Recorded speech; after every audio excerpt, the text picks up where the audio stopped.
할렐루야. 우리 주님은 경배받기 합당하십니다. 이 시간에 왕 되신 주님 우리 함께 고백하며 찬양하기를 원합니다. 예수 우리 왕이요. 함께 찬양합시다.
주님의 임재에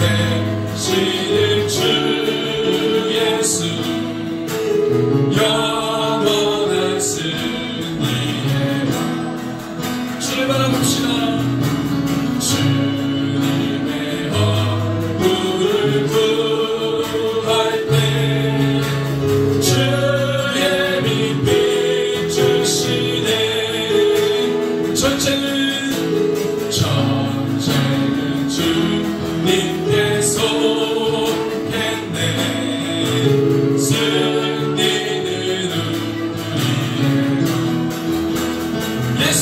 우리의 예수의 이름을 높이며 영원히 찬양하리. 주님의 때에 온 땅이 들리고 우리 기도에 하늘 여시네.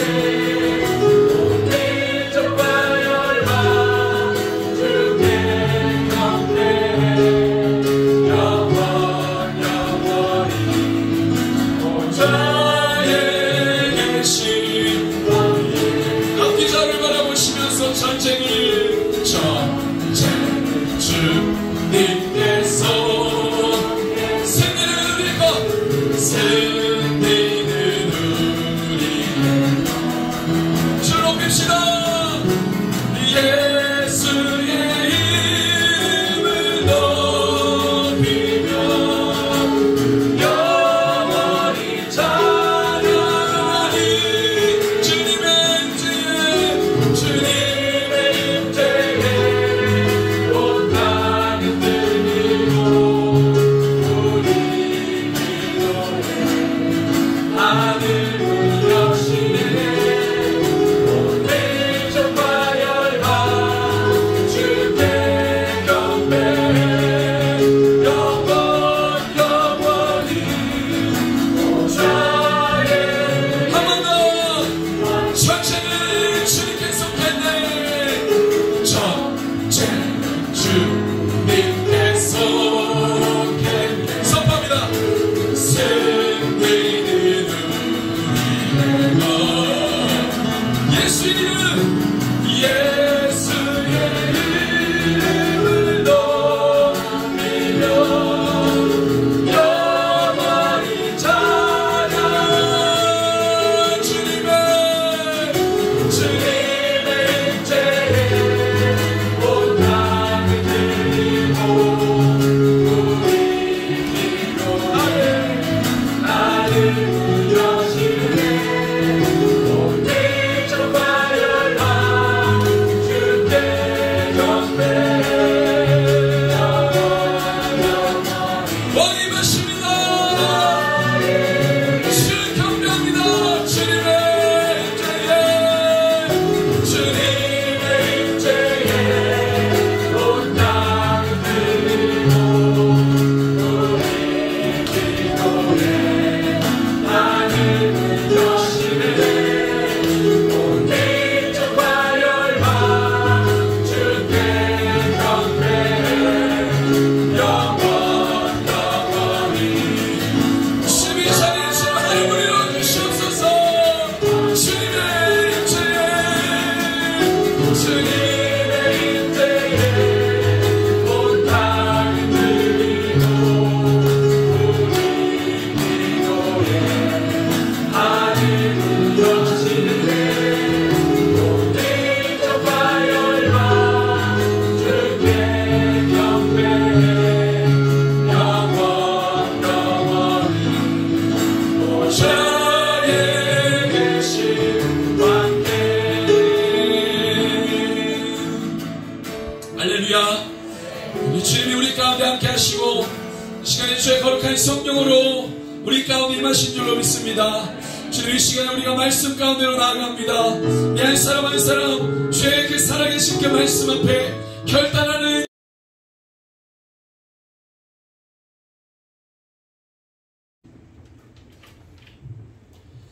네, 우리 앞뒤 좌우로 이렇게 인사하겠습니다. 오후 예배도 기대합니다. 말씀을 붙듭시다. 네, 우리 누가복음 5장 말씀을 우리 같이 보겠습니다. 누가복음 5장.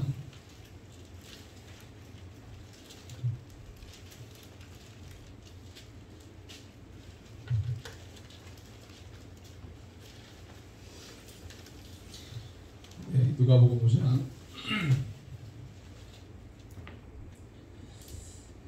우리 우리 그 5장 말씀 1절에서 11절 예수님께서 베드로를 만나시는 장면인데 우리 같이 한번 그 부분을 읽겠습니다. 시작.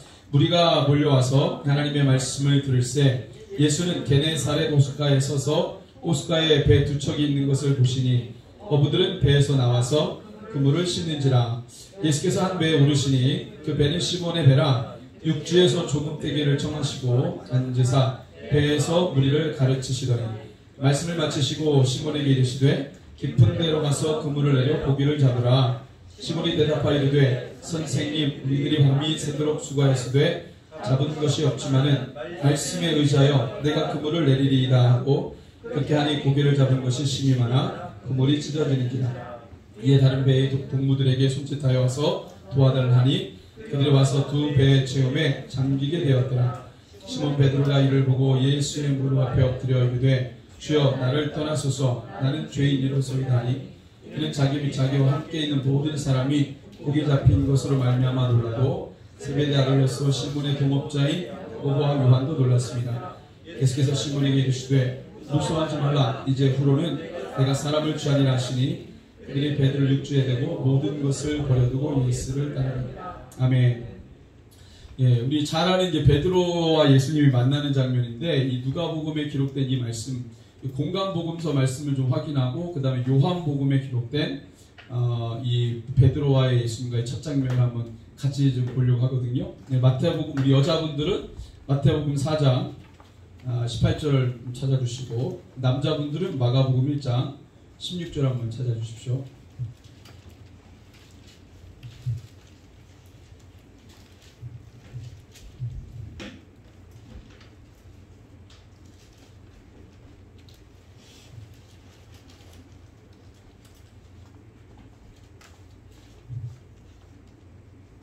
네, 우리 먼저 여성분들 마태복음 4장 18절에서 22절을 한번 크게 읽어주시기를 바랍니다. 시작. 갈릴리해변에 다니시다가 두 형제 곧 베드로라 하는 시몬과 그의 형제 안드레가 바다에 그물을 던지는 것을 보시니 그들은 어부라. 말씀하시되 나를 따라오라. 내가 너희를 사람을 낚는 어부가 되게 하리라 하시니 그들이 곧 그물을 버려두고 예수를 따르니라.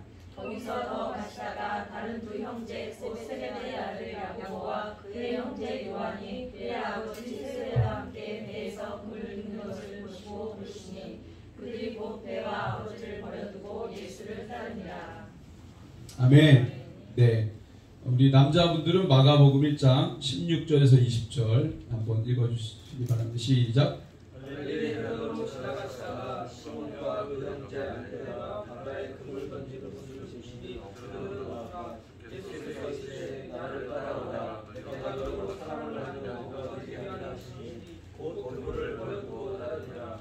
좀 더 가시다가 세베대의 아들 야고보와 그 형제 요한을 보시니 그들도 배에 있어 그물을 붓는데 곧 부르시니 그 아버지 세베대를 그들과 배에 버려두고 예수를 따르니라.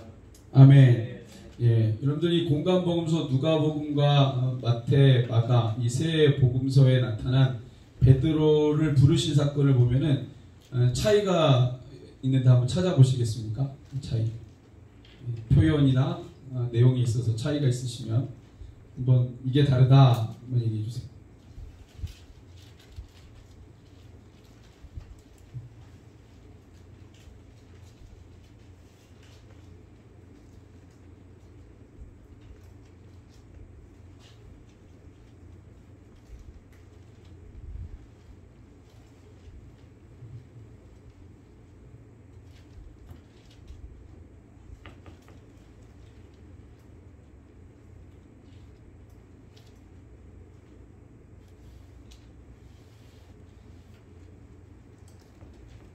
없습니까?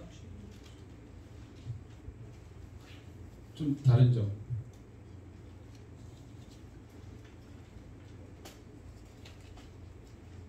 혹시 영어 성경 보시는 거 아니죠? 헬라어 원어 보시는 거. 어떻게 다른 점이 뭐가 있나요? 자, 제가 질문을 하죠. 마가, 마태하고 누가하고 다른 점이 있습니다. 마태, 마가와 누가와 다른 점. 물고기를 잡는 걸 보시고 그물을 줍는 걸 보시고. 네. 그물 깁는 거를 보시고,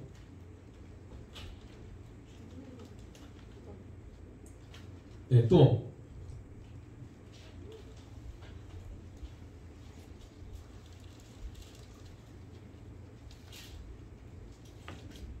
마태, 마가와 누가의 다른 점.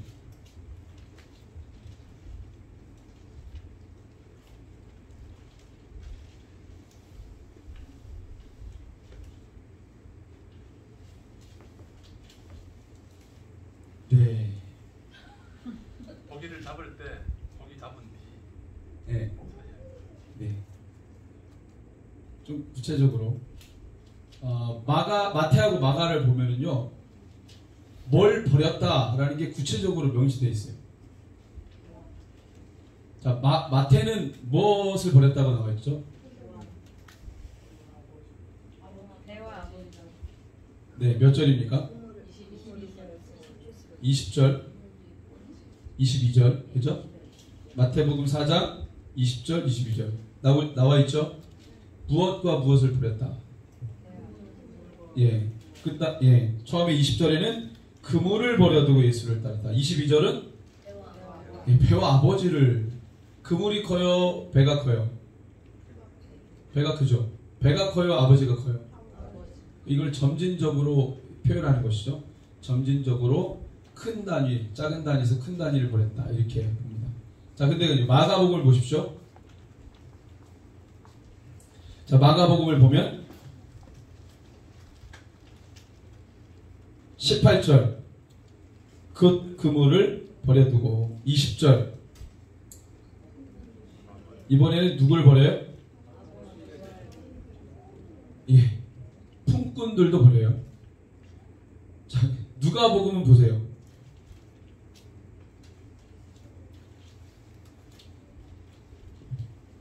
버렸다는 내용이 어디 나오죠?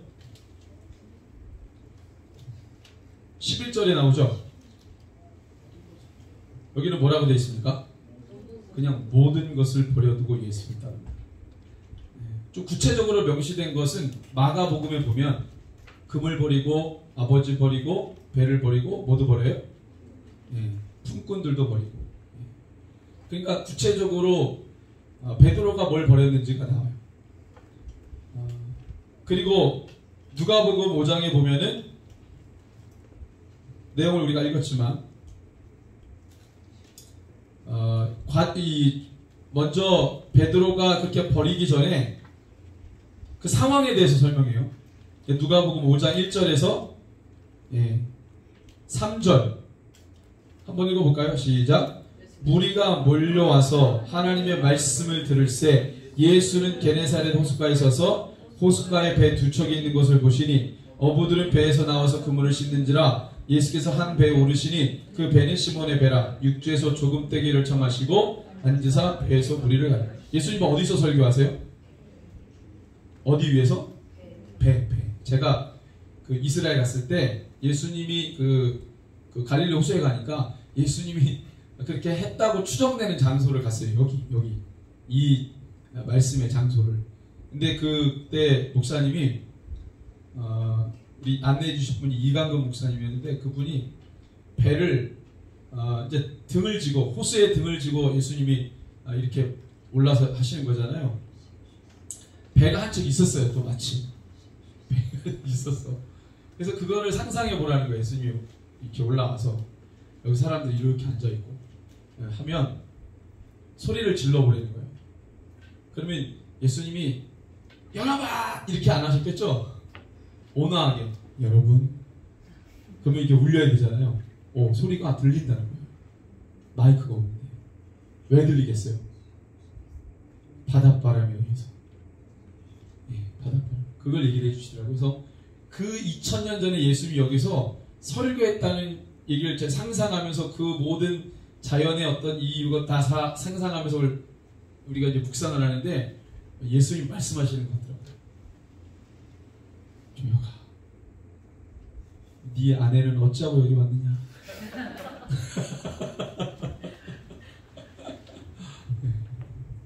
신대원 졸업 여행으로 갔었거든요.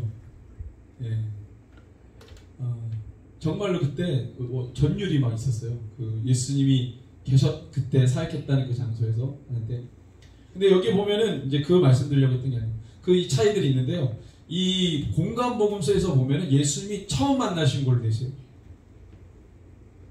요한복음이랑 좀 달라요. 요한복음 한번 볼까요? 예수님이 베드로하고 언제 만났을까? 자, 이게 첫 장면이라고 공간복음서는 되어 있지만 요한복음은 좀 달라요. 1장 40절에서 42절. 그래서 그러면 요게 이제 조합이 되면 어떻게 베드로가 그 설교 듣고 엎어졌는지가 좀 이해가 돼요. 요한복음 1장 40절에서 42절 시작. 요한의 말을 듣고 예수를 따르는 두 사람 중에 하나는 시몬 베드로의 형제 안드레라. 그가 먼저 자기의 형제 시몬을 찾아 말하되 우리가 메시아를 만났다 하고, 메시아는 번역한 그리스도라. 데리고 예수께로 오니 예수께서 보시고 이르시되 너가 요한의 아들 시몬이니 장차 게바라 하리라 하시니라. 게바는 번역하면 베드로라, 반석이다 이런 거죠. 그러니까 예수님이 베드로를 만나기 전에 이미 만난 적이 있었어요. 요한복음서를 보면 여러분들 제일 먼저 예수님의 제자가 된 사람이 누구라고 나와 있습니까? 여기 요한복음서를 기준으로 하면 가장 먼저 예수님의 제자가 된 사람, 순서상으로 보면 36절에서 39절 한번 읽어볼까요? 요한복음 1장 35절에서 39절 시작. 또 이튿날 요한이 자기 제자 중 두 사람과 함께 섰다가 예수께서 거니심을 보고 말하되 보라 하나님이 어린 양이로다. 두 제자가 그의 말을 듣고 예수를 따르거늘 예수께서 돌이켜 그 따르는 것을 보시고 물어 이르시되 무엇을 구하느냐? 이르되 랍비여 어디 계시오니까? 아니 랍비는 번역한 선생이라. 예수께서 이르시되 와서 보라. 그러므로 그들이 가서 계신 데를 보고 그날 함께 거하니 때가 10시쯤 되었더라. 그리고 그 따르는 두 사람 중에 하나가 누구라고 40절에 나와요. 그게 누굽니까? 그게 누구예요? 안드레죠. 안드레. 가장 먼저 예수님의 제자가 된 사람이 안드레. 이 사람 원래 누구 제자였어요? 세례 요한의 제자였어요. 세례 요한의 제자였던 안드레가 예수님의 제자가 된 거죠. 누구 때문에? 세례 요한 때문에.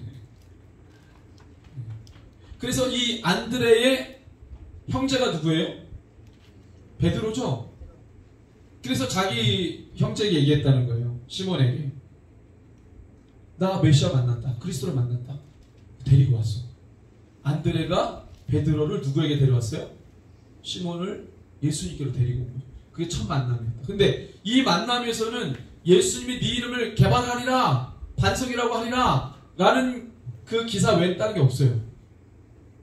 42절에 보니까 너를 장차 개발하리라.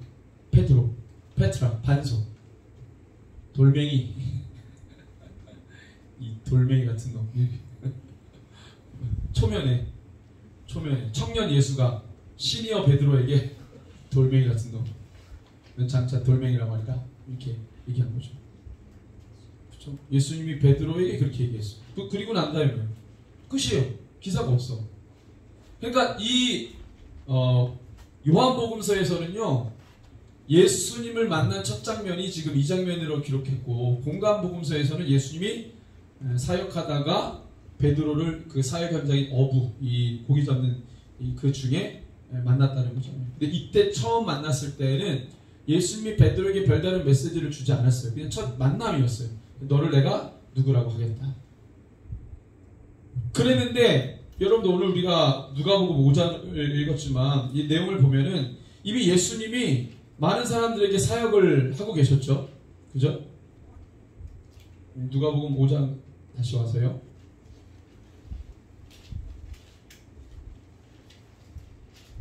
자, 5장 4장 31절부터 보면 갈릴리의 가버나움이라는 동네에서부터 예수님이 계속 가르치세요. 갈릴리 가버나움, 갈릴리 동네예요 다. 그 동네에서 이 벌어지는 일인데, 이 갈릴리에서 사역하실 때 이미 이 지금 갈릴리 사역이 누가복음 3장 1절에서 6장 19절이 지금 1차 갈릴리 사역인데, 갈릴리에서 지금 이 사역이 지금 진행이 되고 있었던 거예요. 그러면 그 예수님이 베드로를 처음 만나고, 그죠? 이 안드레를 통해서 처음 만나고, 그 다음에 예수님이 사역을 계속 했다는 거 아니에요, 그죠? 사역하면서 어떤 일이 벌어져요? 31절부터 보니까 막 예수님의 이 권위가 막 드러나고 귀신이 떠나가고 회당에서 막 일들이 일어나고 37절에 보니까 이 예수의 소문이 그 근처 사방에 퍼지니라. 이게 베드로를 만난 이후에 예수님이 사역하면서 벌어진 일들이에요. 막 일어나요. 그 다음에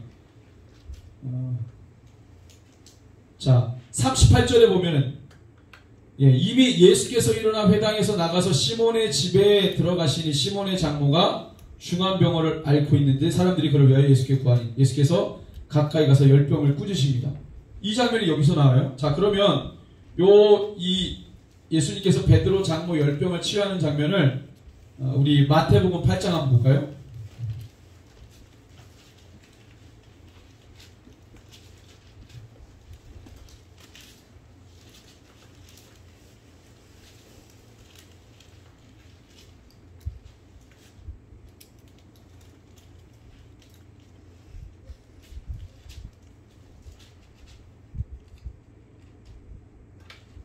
자, 마태복음에서는 베드로를 언제 만났죠? 예수님? 베드로 언제 불렀죠? 아까? 네?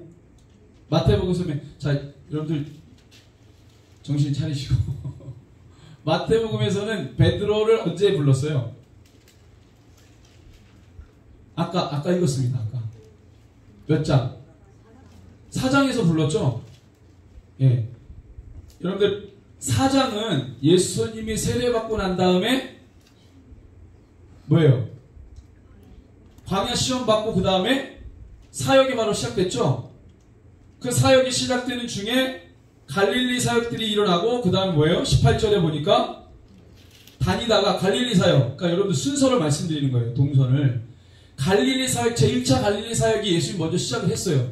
제자를 부르고 시작한 게 아니라 공간복음서의 라인을 보면은요, 예수님이 사역이, 공생의 사역이 시작이 될 때 갈릴리 1차 사역, 갈릴리에서 사역이 시작이 된 거예요. 그래서 예수님에 대한 소문이 퍼졌어. 근데 요한복음서를 보면 갈릴리 사역 시작 전에 베드로를 만났다고 보는 거예요. 그 조합을 하면. 그리고 난 다음에 사역이 시작됐어. 그리고 마태복음 4장에 보면 그리고 난 다음에 베드로를 부르죠. 그죠? 그 다음에 쭉 지나가서 8장에 가서야 우리 14절, 8장 14절에 가면 나병 환자를 치유하고 가버나움의 백부장을, 지금 계속 갈릴리에서 가버나움이 갈릴리 지역이잖아요. 지금 갈릴리를 안 벗어나셨죠? 지금 여태까지 갈릴리 사역 하시는 거예요. 예. 거기에서 누구를 고쳐요? 14절에 보니까 베드로 장모 열병을 고쳐요. 그러니까 순서 아시겠죠? 이렇게 지금 흘러가거든요. 자, 누가복음으로 돌아와서, 자, 가버나움에서의 사역을 누가복음은 5장에서 가버나움 사역하고 그 다음에 베드로 장모를 치유하고 그 다음에 5장에 가서의 베드로를 불렀다고 나와요. 그러니까 이거는 뭐예요? 이거는 시간상으로 배열을 한 게 아니라 주제적으로 배열을 한 거예요. 그러니까 약간 이렇게 바뀌어졌는데, 자, 여기서 그러면 베드로를 부르신 사건을 보면은요, 베드로를 고기 잡는 상태에서 고기 잡고 있는데 예수님께서 많은 사람들이 이제 예수님에 대해서 이름이 막 드러나고 소문이 알려지게 되고, 그리고 난 다음에 예수님이 베드로가 고기 잡는 그 상황 가운데 오신 거죠. 그때 많은 사람들이 와서 예수님의 말씀을 듣게 되는 거죠. 그럴 때 베드로는 뭐 하고 있어요? 베드로는 뭐 하고 있을까요, 지금? 그물을 깁고 있었어요. 그물을 깁고 있었다는 말은 뭐예요? 손질하는 거죠. 정리하는 거죠. 고기를 다, 이제, 이 고기잡이를 다 마치고, 물론 잡은 건 없지만, 와가지고 이제 집에 가려고 이제 손질하면서, 옆에서 손질하면서, 예수님은 여기서 배 위에서 설교하고 계시고. 그러니까 이제 다 들린 거죠. 들으려고 들은 게 아니라, 그냥 본인은 일 끝나고 집에 가려고 이제 손질하고 있는데, 예수님 말씀 드린 거예요. 예수님은 이미 처음에 안드레가 소개했던 그때가 초면이고 지금 구면인 거죠, 어떻게 보면. 그리고 예수님에 대한 소문을 다 듣고 있었고, 예수님 말씀하시니까 베드로가 예수님 말씀 들으려고 온 건 아니에요. 베드로는 고기잡이하고 다 끝나고 이제 집에 가려고 정리하고 있는데 예수님이 사람들에게 말씀 전하시는 것을 그냥 그 자리에서 듣고 있었어요. 그리고 난 다음에 어떻게 해요? 예수님이 자 4절 말씀을 마치시고 시몬에게 이르시되 깊은 데로 가서 뭐를 해라? 그물을 내려 고기를 잡으라. 이렇게 말씀하십니다. 목수 출신 예수님이 현직 어부에게 깊은 데로 가서 그물을 내려라 이렇게 얘기했다는 거예요. 근데 여러분들 많이 들어보셨을 거예요. 저도 그 갈릴리 호수에 가서 들은 얘기 뭐냐면 배도 타봤거든요. 보통 물고기가 깊은 데 많다는 거예요. 그래서 글로 가라는 거예요. 그 얘기를 해주더라고요. 근데 그거를 베드로가 알까요 모를까요?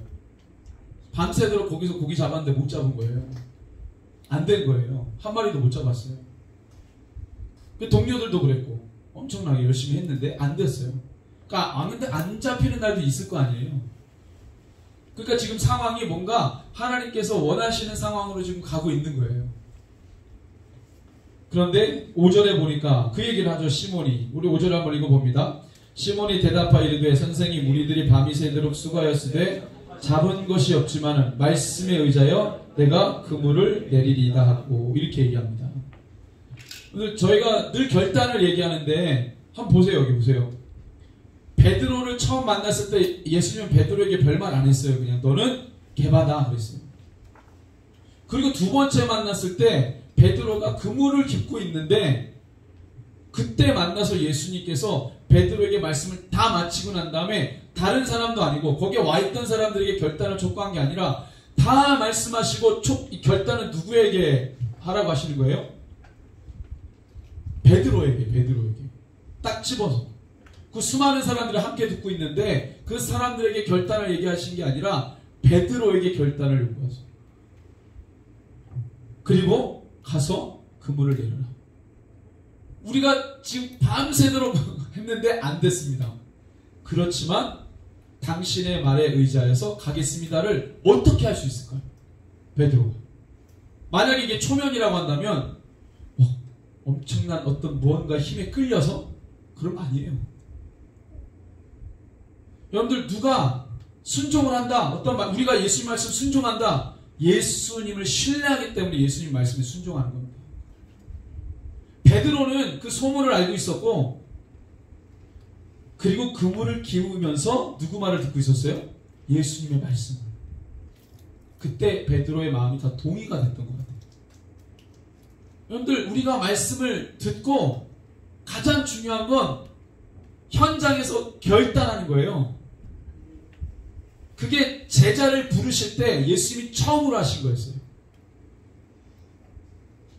우리는 결단을 되게 부담스러워해요. 제가 요즘에 좀 찾아보는 게 있는데 충청도 분들의 특색 있잖아요. 그래서 연예인들 중에 충청도 출신 분들 이렇게 사투리 충청도 분들은 절대 본인들이 사투리 하는 걸 사투리 안 한다고 생각한대요. 왜 물어보니까 중부권이니까. 우린 중부권이에요. 중부지방이다. 우리는 사투리 안 쓴다. 이렇게 생각을 한다는 거예요. 여러 가지 특색이 나오는데 특징 중에 하나가 뭐냐면 뭔가를 우리 내일 몇 시에 어디서 봅시다 그러면 그걸 되게 부담스러워한대요. 그때 무슨 일이 있을 줄 알고 내가 지금 약속을 하냐 이거예요. 그래서 식당 가서도 뭘 먹자 그러면 그것도 괜찮고 그것도 맛있고 이렇게 하고 딱 시켜놓으면 어제 먹었는데 이러면서 이렇게 한다는 거예요. 뭔가 결단하고 뭔가를 확정짓고 이런 걸 되게 부담스러워한다는 거죠. 이걸 돌파해야 돼요. 갈릴리 특색이 있지 않았겠어요? 그죠? 어부들인데 평생 동안 어부로 살아왔고 그들의 어떤 삶의 모습이 있고 성향이 있는데 그걸 다 고려한다 그러면은요 사실 베드로가 그렇게 예수님이 명령할 때 그렇게 하기가 쉽지가 않아요. 제가 오천에서 살았잖아요. 엄청 자존심 있어요. 이 사람들 말도 되게 안 듣고 엄청 강하고 그래요. 왜냐면 자연하고 싸우는 사람들이잖아요. 고기 잡는 사람들이 자연하고 싸우는 사람들이 자기 경험을 엄청나게 쳐줍니다. 그러니까 다 선장들이 다 대단해요. 어마어마해요. 이 사람들 얘기를 들어보면. 이거 엄청나게 자기 의가 강하고요. 자기 경험이 강한 사람들이에요. 자연하고 싸우다 보면 그게 이제 생기는 거죠. 그런데 그 자기의 그 결정을 꺾고 누구의 말에 의지해서 뭘 한다는 거는 자기 한계를 돌파하는 거예요. 이 베드로가 그 예수님의 그 한 말씀에 복종했다는 거는 예수님을 신뢰했다는 거죠. 근데 이 예수님을 신뢰하는 역사가 일어나야 돼요. 그게 안 일어나면 순종은 억지로 하는 겁니다. 이 억지라는 느낌이 들어요. 근데 예수님을 신뢰하면 순종은 어떻게 되는 거예요? 되게 자연스러운 거예요. 아, 주님 말씀, 내가 주님을 신뢰하는데. 지금 베드로가 예수님에 대해서 그 말씀을 들으면서 받아들인 것 같아요. 그래서 말씀에 의지하여서 이런 표현을 하잖아요. 말씀에 뭐해서? 당신의 말에 의지해서. 내가 당신의 말을 신뢰한다는 말이에요. 그래서 그물을 내리겠다. 6절에 보니까 결과는 어때요? 6절에 같이 있습니다. 그렇게 하니 고기를 잡은 것이 심이 많아 그물이 찢어졌다. 이에 다른 배에 있는 동무들에게도 도와달라고 했어요. 두 배에 채우는데 잠기게 돼요. 두 배. 세 배도 아니고. 왜 두 배일까요?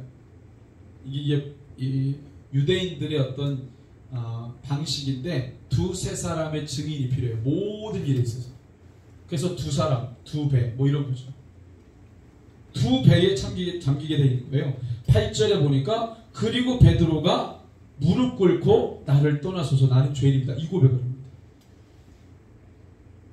자, 여러분들 이게 무슨 계산에 의해서 공식에 의해서 가는 게 아니에요. 왜 베드로는 거기서 자기가 죄인이라고 무릎을 꿇었을까? 예수님의 존재를 알게 된 거죠.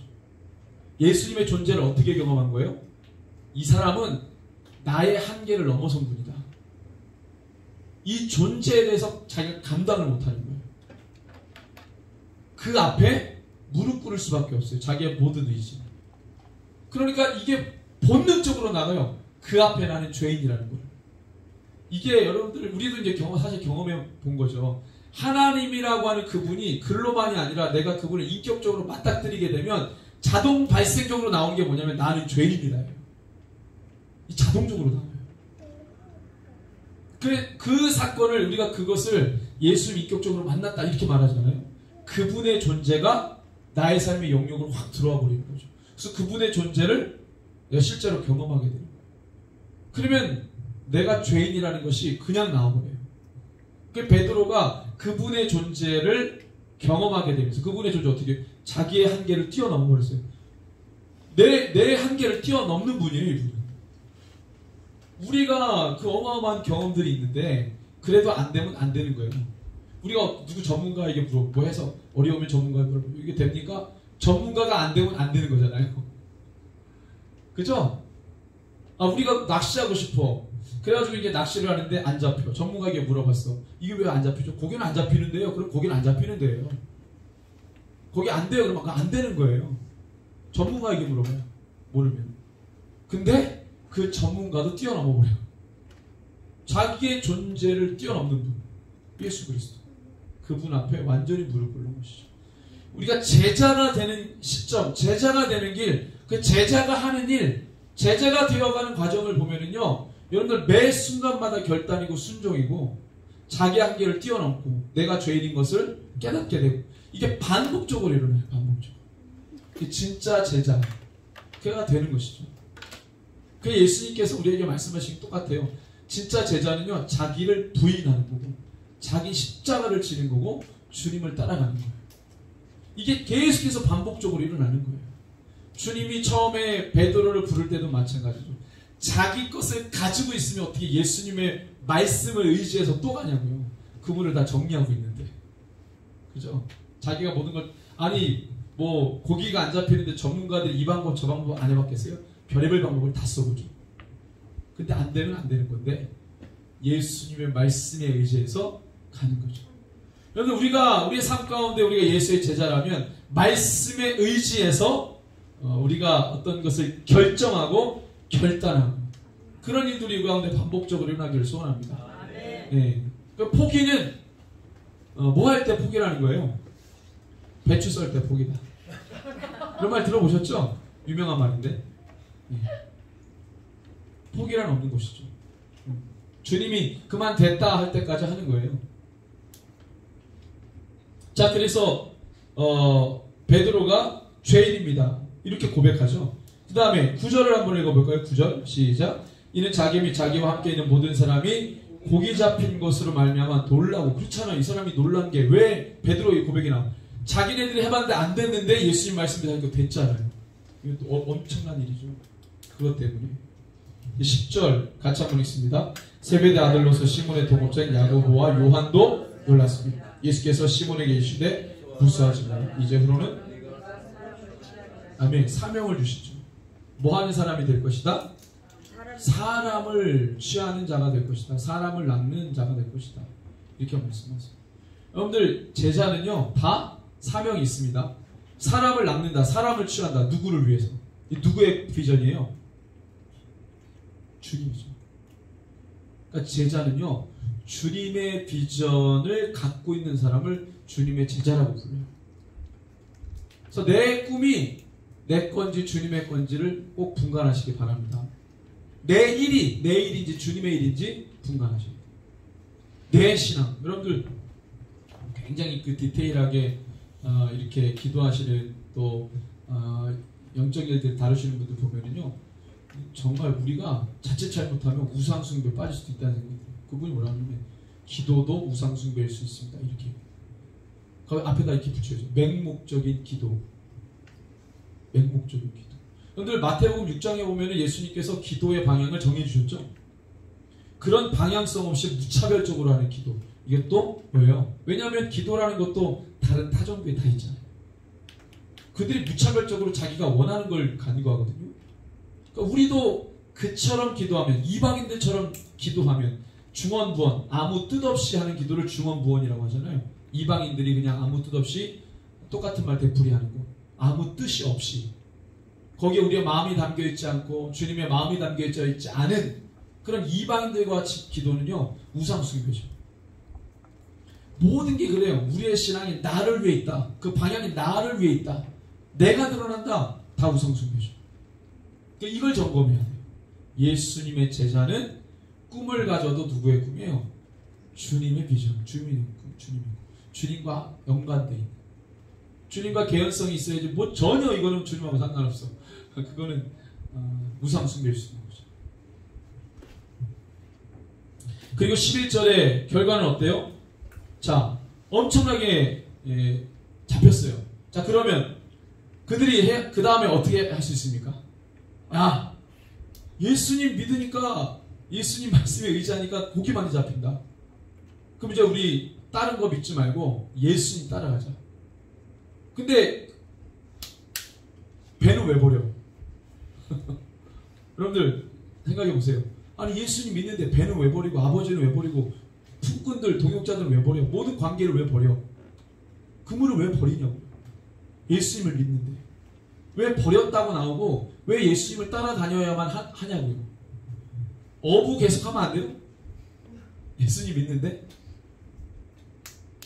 아니 갈릴리에서 계속 고기 잡으면 안 되냐고. 사람을 잡으라 그랬. 사람을 잡은 게 아니고 사람을 낚으라 그랬다고. 실제로 고지곳대로 어부 청산하고 이렇게 갈 일이 뭐가 있어요? 어부 하면서 동역자들에게 전도하고 주변에 가족 전도하고. 왜 굳이 버렸냐고요. 왜 굳이 그물을 버리고 배를 버리고 아버지를 버리고 품꾼들을 버리고 라는 말을 왜 기록하냐. 그리고 누가복음에서 왜 모든 것을 버려두고 예수를 따랐다고 이렇게 기록하냐.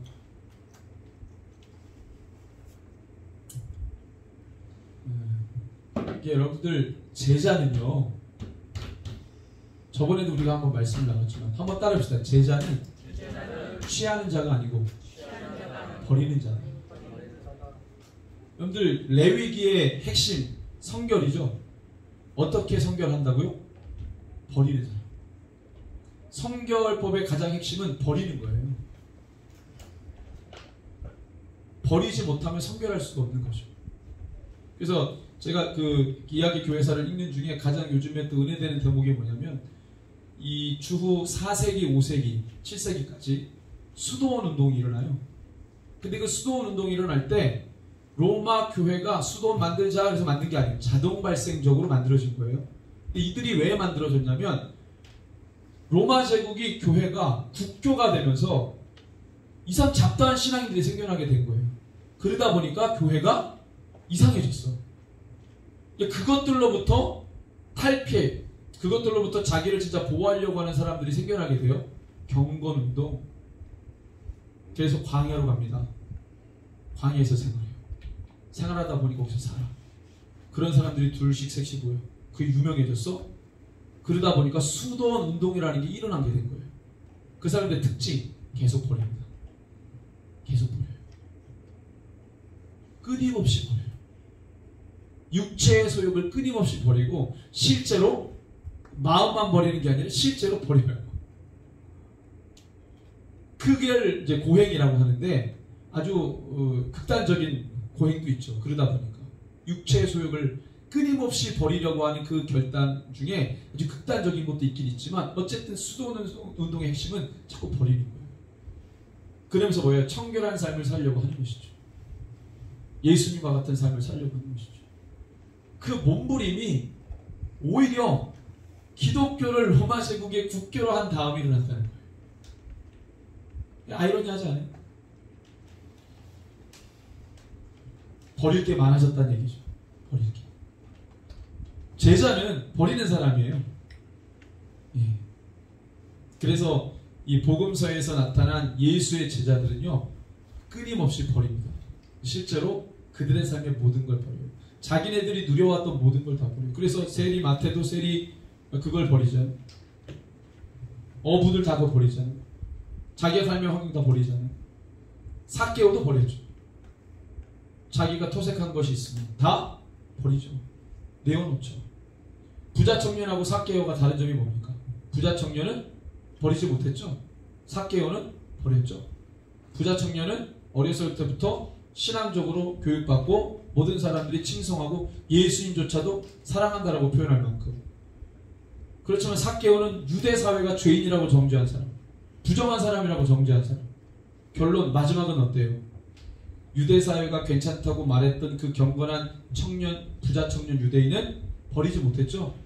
유대 사회가 부정하다고 말한 삭개오는 버렸죠. 누가 부정하고 누가 정결하냐? 이 얘기. 결론은 뭐예요? 우리가 아는 바를 실제로 행동에 옮겼느냐 옮겼느냐 않느냐, 이 차이예요. 실제로 이들이 모든 것을 버려두고 예수님을 따라가게 됩니다. 그 이제 5장, 우리가 지금 계속 누가복음 1차 갈릴리 사역을 보고 있는 것이죠. 아직도 이제 마가복음으로는 지금 이제 이 베드로가 예수님께 부름받은 이 사건이 1장에 나오니까요, 아직 2장도 못 넘어갔어요 지금. 우리가 이제 이걸 통해서 어떠한 차이점이 있고 여기서는 뭘 더 강조했고 어디서는 뭘 축소했고 이런 것들 우리가 이제 확인하는 것이죠. 그 다음에 이제 5장 12절부터 16절 쭉 보면은요, 예수님께서 누구를 고치시죠? 누가복음 5장 12절. 네, 우리 12절에서 16절 한번 읽어봅니다. 시작.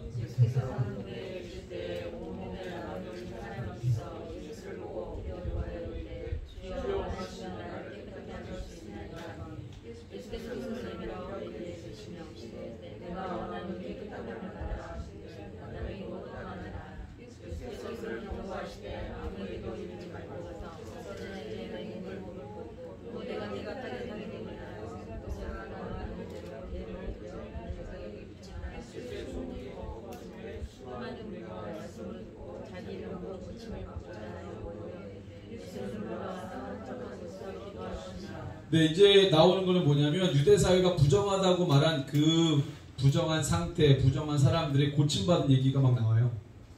그래서 우리 처음에 나오는 나병 환자의 이야기가 나오고 17절부터는 중풍병자 이야기가 나오고 20절부터는 이제 세리, 마태를 부르시는 장면, 이런 것들이 연이어서 쭉 나옵니다. 이게 유대 사회가 부정하다고 말한, 죄인이라고 말한 자들이 어떻게 주님 앞에 회복되는지 그걸 이제 기록해요. 이 누가복음 5장에 나와 있는 이 나병 환자의 치유는 마태복음 같으면 8장에 처음으로 기적 사건이 나와요. 마태복음에 여러분들 흐름 보면은요, 마태복음 1장의 내용이 뭐예요? 마태복음 1장 족보 나오죠? 예수님의 탄생. 2장은 예수님의 탄생 같이 나오는데 거기 동방박사 얘기가 나오죠? 이 마태복음 3장에 어떤 내용이 나옵니까? 네? 세례요한 얘기 나오죠. 4장은 예수님이 시험 받으시고, 그죠? 아까 쭉 우리가 봤죠? 그 다음에 5장에서 7장에 무슨 내용이에요? 산상수훈 얘기가 나오죠. 그 다음에 8장에 가서야 예수님이 기적사건이 이제 마태복음을 기록을 하게 되는 거예요. 그럼 왜 마태복음은 이제 8장에 가서 예수님의 기적사건을 이야기하느냐? 그리고 기적사건의 가장 큰 기적사건이 나병 환자 치유다. 왜냐하면 마태복음은 유대인들을 향해서, 그죠? 유대인들을 향해서 복음서를 썼기 때문에 유대인들이 생각할 때 부정한 것 중에 가장 부정한 것, 나병, 이것에 대해서 이제 기록을 한 거예요. 예수님이 사역하신 것 중에 가장 큰 게 유대 사회가 부정하다고 지적한 그것을 고친 그 사건. 그래서 이제 나병이 먼저 나오는데, 자, 5장 12절에 보면은요, 예수님께서 이 사람을 고칠 때 12절에 특징이 있는데 뭐냐면, 이 사람이 예수를 보고 엎드려 구하 이렇게 돼요. 근데 원래 나병 환자들은 돌아다니면 돼요, 안 돼요? 안 돼요. 지금 예수님께 나오면 돼요, 안 돼요? 안 돼요. 예수님께 나와서 예수님과 접촉하면 예수님도 부정하게 돼요. 있을 수 없는 일이에요. 근데 이가 지금 예수님께 나와서 엎드려 구합니다. 그리고 이가 이렇게 묻죠. 주여, 원하시면 나를 깨끗게 하실 수 있습니다. 이렇게 고백을 해요. 원하시면. 이 나병 환자가 예수님께 원하시면 깨끗게 할 수 있다라는 말이 가능한 질문입니까? 유대 사회 통념상? 아니라는 느낌이 드시죠? 왜 아닐까요? 그게 중요한데. 나병 환자는 죽을 때까지 나병. 왜? 나병 환자는요, 하나님의 저주를 받아서 나병된 거예요. 유대 사회가 가지고 있는 인식이라는 게. 그럼 왜 하나님께 저주받았냐? 죄 지었습니까? 너가 죄를 짓든지 네 가문이 죄를 짓든지 네 혈통에 누가 죄를 지어가지고 너가 나병 환자가 된 거야. 이게 어마어마한 좋은 글씨예요. 그러니까 이 사람이 나병에서 고침 받기를 원한다는 말은 이 사람이 죄가 회복됐다는 얘기 아니에요. 용서받았다는 얘기 아니에요. 근데 나병 정도가 회복되려면 어마어마하게 하나님의 저주를 받아서 하나님께 큰 죄를 지어서 나병 걸린 건데, 이 사람이 나병에서 노임을 받았다는 것은 용서받았다는 거죠. 이 용서를 누가 해줄 수 있습니까?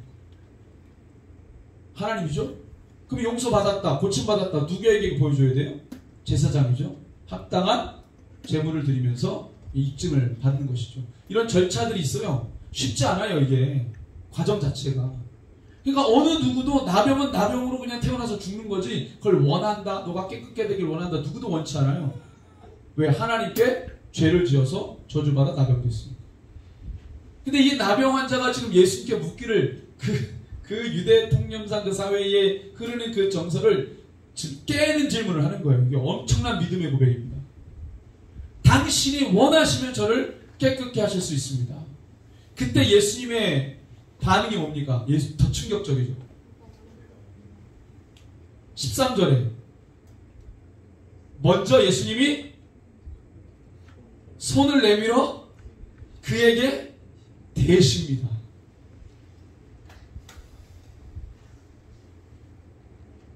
자, 여기서 우리가 알 수 있는 거, 예수님은 대면을 좋아하신다. 자, 비대면 그럼 어떻게 하셔야 돼요, 예수님이? 마스크 가져, 마스크. 장갑 가져, 장갑. 예수님이 일부러 어떻게 해요? 손을 내밀어 그에게 터치하십니다. 나병 환자. 누가는 의사잖아요. 관찰력이 어마어마합니다. 이 사람. 정확하게 예수님이 손을 대셨다. 예수님의 손 안 대고 가실 수 있잖아요. 근데 손을 대시는 거죠. 그러면서 뭐라 그래요? 저는 여기서 너무 은혜를 받았어요. 내가 원한다. 너가 깨끗게 되기를. 막 예수님이 원하긴 원하는데 저쪽으로 가라. 원한다. 이게 아니고. 그 사랑이 안 느껴지잖아요. 주님이 원하긴 원하시는데 좀 깨름직하시겠지. 그건 이해하자. 냄새도 나고 뭐 그러니까 좀 저쪽 가서 원한다 이럴 수 있는데 우리 예수님이 그런 분이 아니세요. 우리 주님은 레디컬하신 분입니다. 유대사회의 종교 지도자라고 싸우잖아요. 보란듯이 봐라, 나는 손을 댄다. 나는 이가 깨끗하게 되기를 원한다.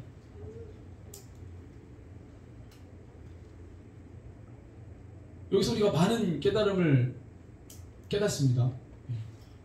정말 하나님이 우리에게 원하시는 게, 이 시대의 교회에게 원하시는 게 뭔지 우리 주님에게서 배웁니다. 주님에게서 배웁니다. 그분의 사역 방법,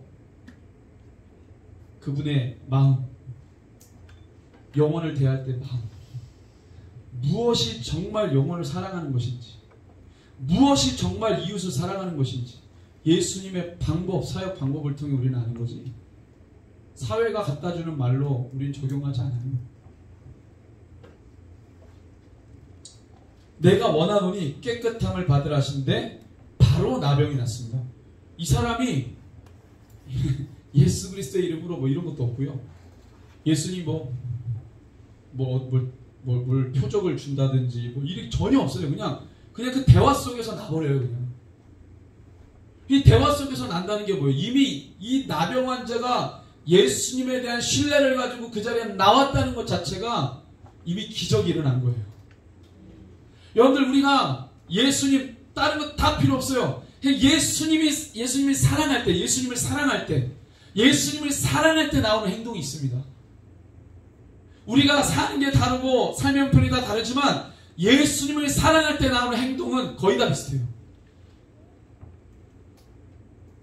그런데 사랑할 때 우리가 무슨 색깔로 칠합니까? 사랑 그러면? 그런데 사랑 그러면 무슨 색깔로 칠해요, 보통? 또 목사님이 빨간색, 난 노란색 해야지 이런 분 없죠? 빨간색. 그런 이상한 분들도 있어요. 목사님 파란색 해야지 이런 분들. 여러분들, 우리가 사랑 그러면 보통 무슨 색으로 이렇게 표현합니까? 아, 빨간색. 왜 사랑하면 빨간색이에요? 네?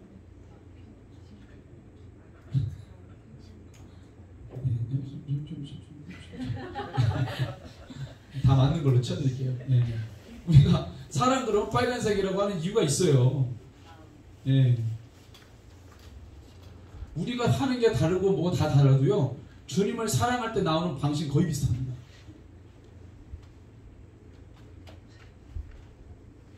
우리가 주님을 사랑하면 교회는 제가 볼 땐 여러 색깔이 아니고 한 색깔로 가게 돼 있어요.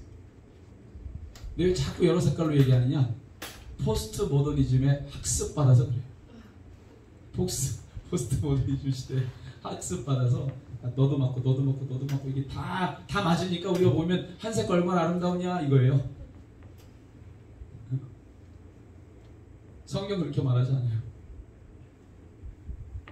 우리가 누구를 사랑할 때 보면은요, 얘기 들어보잖아요. 연애할 때 내용, 한 여자를 사랑한 것 같았고 되게 비슷해요.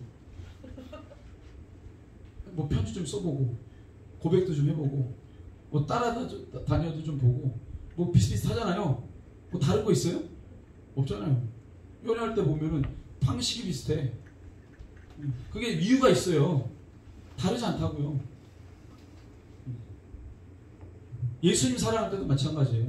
여기 뭐 한 10여 분 앉아 계시는데 예수님 사랑하는 방식 다 비슷합니다.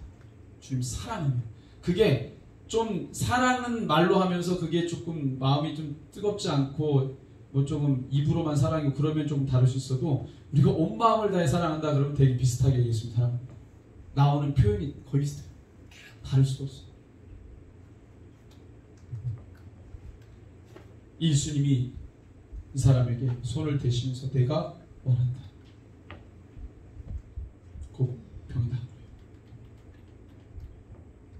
그래 어떻게 해요? 예수님이 그를 경고하시죠. 아무에게도 이르지 말고 제사장에게 내 몸을 보이고 내가 깨끗하게 됨으로 인하여 모세가 명한 대로 예물을 드려 그들에게 입증하라.